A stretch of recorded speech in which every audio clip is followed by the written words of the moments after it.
Sir, with the line of questioning of the defense ngayon, na parang pinapalabas nila na meron talagang taong nag-utos na ipagpatuloy sa impeachment at saka yung isali doon yung naging assassination plot. Sir, what can you say about the implication na political itong nangyayari?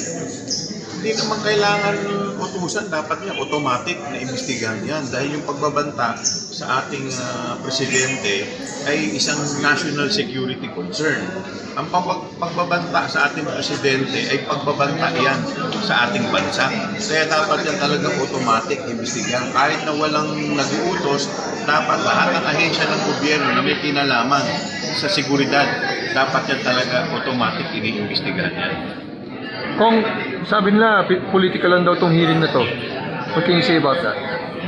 Well, nakita naman natin yung mga pagbabanta na ginawa dahil kasi ngayon ang topic ngayon ay threat. So, ang politika dito na sinasabi nila yun ang mga palusot lamang nila, pero ang totoo niya wala silang ebidensya na mailabas.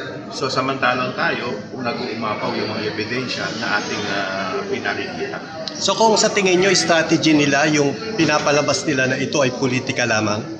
Para ma-divert yung attention, para ipakita sa mga tao na kunyari, pinupolitika lamang sila, kaya may impeachment. Pero makikita naman dito, pagka sa susunod na mga hearing, yung iba pang mga ebidensya sa iba't ibang article na nakasaad sa articles of impeachment. Kung how strong is Article 4? Lahat ng mga articles ay mabigat. Pero yung Article 4, kumbaga sa abogado, ito yung tinatawag na res ipsa loquitur. Ang ibig sabihin ng res ipsa loquitur, the thing speaks for itself. Yung mismo na lamang yung kanyang mga sinabi na pagbabanta, yun na mismo ay isang culpable violation na ng ating saligang batas. Ngayon, tatanungin nila, ano ang na-violate sa ating konstitusyon? Yung kanyang sinumpaan sa oath of office niya bilang Vice Presidente na siya ay susunod sa lahat ng alituntunin ng ating batas. And definitely, ang pagbabanta ay hindi po pagsunod sa ating batas. Sir, what will happen if ma-convict siya sa Article 4? Are you still pushing through with the other articles? Titingnan muna natin kung ano yung magiging timpla. No? Pero kung makikita natin pagkaraan ng mga dalawa o tatlong article, matibay na yung ebidensya, baka hindi na natin tapusin yung 4 na article.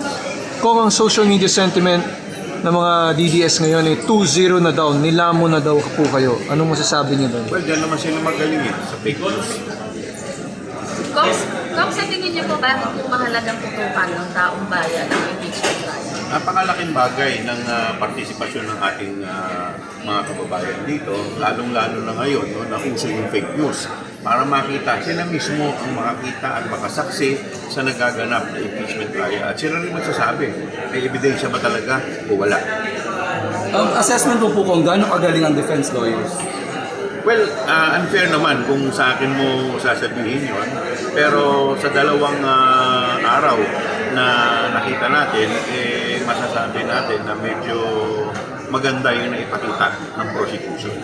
Ano po ang pinakamahalagang ebidensyang inaasahan ninyong mailahad sa mga susunod na araw? Hindi kami po pwedeng maglahad ng aming legal strategy, pero masasabi namin na lahat ng mga ebidensya na aming na pinaghahandaan namin ay mabibigat. In fact, meron din kaming testigo na haharap na magko-corroborate sa mga ilang mga matitibay at matitigas na aming mga testigo.